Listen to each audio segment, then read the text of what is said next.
Vamos lá, pessoal, resolver mais um probleminha em que aparece calor latente e calor sensível. No final, você vai ter mais um bônus sobre aplicações práticas e algumas perguntinhas de biologia. Vamos lá. Primeira delas, primeira questão. PUC do Rio de Janeiro. Podemos estimar quanto é o dano de uma queimadura por vapor da seguinte maneira. Ixi, você chega próximo, nem pensa em você, mas chega perto de um local que o ar está muito quente.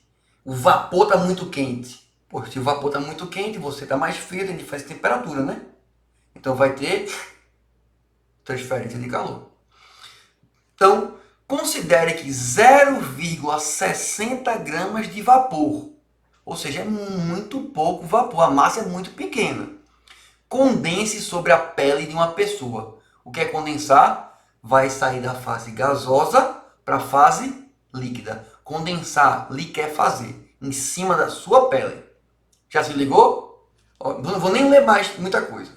Se ele vai liquefazer, gás para líquido, libera calor. Se libera calor em cima da sua pele, quem recebe? A sua pele. Se a sua pele recebe, e o nosso corpo é feito praticamente de quê? Água. O maior percentual é água. Então o corpo vai aquecer. Vai aquecer a água. Quanto? Suponha que todo o calor latente é absorvido por uma massa de água, ou melhor, uma massa de 5 gramas de pele. Eu já estou pensando em água, porque é basicamente o que a gente sabe da biologia. Então é uma massa de 5 gramas de pele. Considere que o calor específico da pele é igual ao da água. Pronto, beleza. É exatamente por isso, porque nós somos feitos praticamente de água e é quem manda em termos de calor específico, que é um dos mais altos que existe. Então, essa é uma boa aproximação, sim. Considere o calor latente de vaporização da água como sendo 100 sobre 3, deixa na fração, botou fração, deixa na fração, calorias por grama. Calcule o aumento de temperatura da pele devido à absorção do calor em graus Celsius. Então vamos lá. Eu vou te dar duas soluções, que na verdade é a mesma coisa, só que às vezes você pode pensar de um jeito, mas não pensou que o outro princípio poderia ser utilizado. Mas é a mesma coisa. Vê. Tudo que está em jogo aí é a questão da troca de calor. Uma das etapas é a etapa de condensação do vapor, é quando ele vira líquido. Então, se é para transformar o estado físico, é só usar o Quimole. E aí eu vou descobrir quanta energia esse vapor, ou seja, esse 0,60 gramas de vapor, doou para a pele. Porque ele não passou por um processo exotérmico. Quando você sai do gás para o líquido e do líquido para o sólido, o processo de formação de ligações intermoleculares é exotérmico, é jogar calor para fora. Então aí eu posso simplesmente dizer que é 0,60, pessoa apareceu menos. Exatamente. Porque quando ele bota aqui, ó, ele botou latente de vaporização. Vaporizar é sair do líquido para o gás. Esse processo é endotérmico, é ganhando calor. Enquanto que na prática, o que foi que aconteceu com o vapor d'água? Ele sofreu condensação. Se ele sofreu condensação, processo contrário, tem que ser então negativo. Que aí quando eu fizer a multiplicação, eu vou ter menos 200 calorias, que é exatamente porque ele jogou fora. Quando ele jogou fora, quem recebeu? A água. E aí então, vamos para o aquecimento. É quando ocorreu, isso aqui era para ter aquecimento da água, é quando ocorre a queimadura. Mas se a água que vai, no caso a pele, né, que é praticamente água, se ela vai sofrer variação de temperatura, é o quimacete. Se é o quimacete, então vai ficar como? Ele absorve as 200 calorias que o vapor perdeu, mas absorve para aquecer quanto de água? 5 gramas de pele, que é praticamente a água. Então, 5 gramas de água vezes calor específico da água vezes ΔT. Aí é passar 200 por 5 e esses 5 gramas de pele vão aquecer 40 graus Celsius. Então, tua pelezinha vai subir 40 graus Celsius em temperatura. Se a gente está em 37, ela vai para 77. Ou seja, estamos ferrados. Segunda solução. A segunda solução é você prestar atenção que nós utilizamos aí foi o princípio da transferência de calor. Tudo que um perde, o outro ganha. Em outras palavras, é você dizer que o calor de um mais o calor do outro é zero. Eu estou sempre botando água, porque ele disse que o calor específico é como se fosse o da água, mas é a pele. Então, se eu tenho vapor trocando de fase, eu escrevo ml, e para a água, que foi a parte do calor sensível, mc ΔT. Aí é só substituir direto. Se ligando que, como esse caso aqui é condensação, ia ter que prestar atenção no mesmo detalhe de antes, ó. Que como era calor liberado, a latente era negativa. Aí aqui tem que entrar o valor negativo. Essa conta que está aqui, ó, é a mesma conta que nós fizemos aqui. Eu tirei o valor 200 de um e joguei no outro, para achar os 40. Pois é igualzinho. Não tem diferença aí não. Massa? Então, o que você muitas vezes faz como solução 1, na verdade, é a solução 2.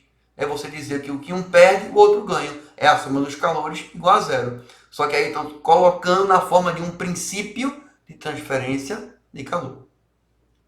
Segura que lá vem biologia. Ou pelo menos mais noções sobre os riscos do calor. Vê, se alguém sofre uma queimadura, essa foto aqui da esquerda é uma possibilidade em que a pele fica extremamente vermelha, que a gente chama de hiperemia. Hiperemia é excesso do vermelho, ou então eritema. Você que vai para a medicina vai escutar muito esses termos. Hiperemia ou eritema é a vermelhidão.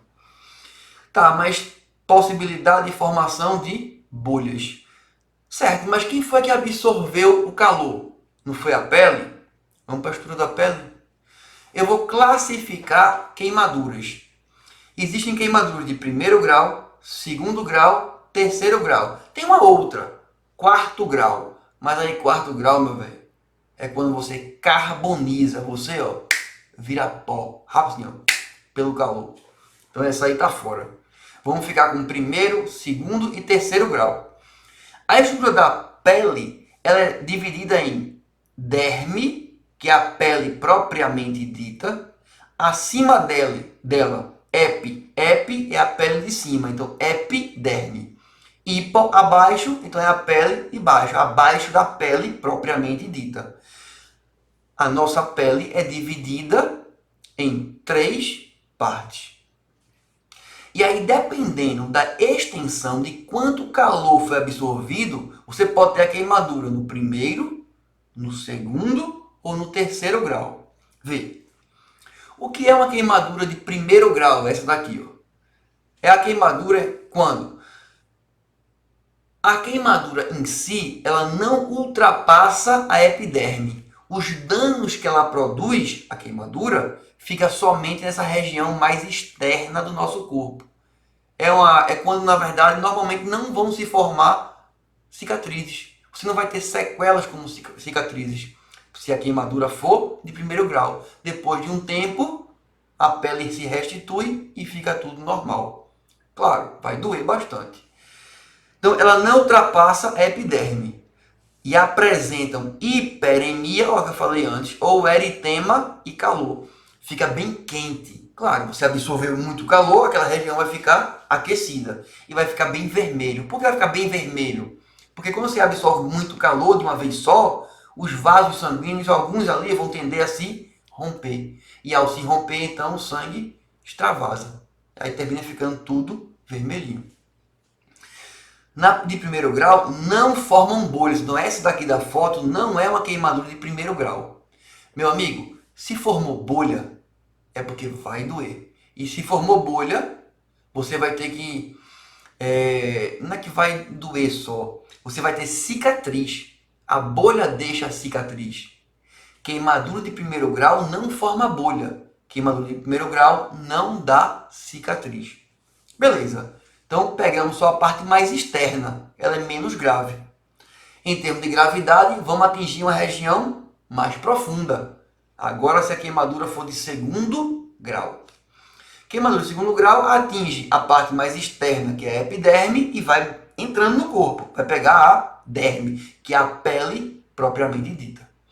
Apresenta hiperemia, porque, poxa, a hiperemia é a vermelhidão. Se o primeiro já tinha vermelhidão, o segundo também. E flictenas, são bolhas. É um nome só um pouco mais formal, vamos dizer assim, específico, mas formam bolhas. Queimadura de segundo grau é essa aqui da figura, formando bolha. Elas são úmidas, têm uma aparência lacrimejante e hipersensíveis. Dói pra dedéu. Podem deixar sequelas. Tem aqui podem, mas normalmente vai deixar sequela, que é uma cicatriz. Professor, tem dor na do primeiro grau? Tem. Tem na do segundo grau? Tem. E a sensibilidade é alta. Você toca, você já não aguenta. Você já quer dar na pessoa para sair daí. Massa. E no terceiro grau? Ao terceiro grau, a lesão tem que ser ainda mais profunda. Ela pega epiderme, derme e hipoderme. Então atinge todas as camadas da pele. Ela pode atingir também o tecido embaixo da pele, tecido subcutâneo.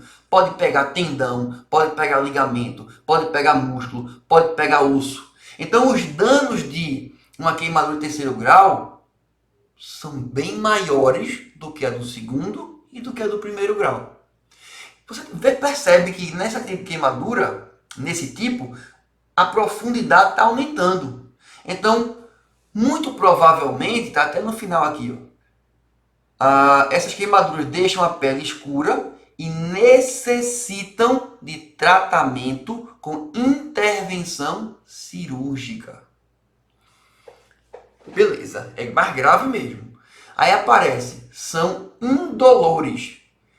Diga para mim, por que, baseado no nosso curso já, esse tipo de pele, de queimadura de terceiro grau, não apresenta dor, enquanto que a do segundo grau e a do primeiro grau apresenta dor. Lembra que em termometria a gente discutiu sobre sensação térmica, e aí a sensação térmica passava por corpúsculos de Vater-Patini, corpos discos de Merkel, corpúsculos de Krause, de Meissner, e tinham também as terminações nervosas livres, sem serem encapsuladas.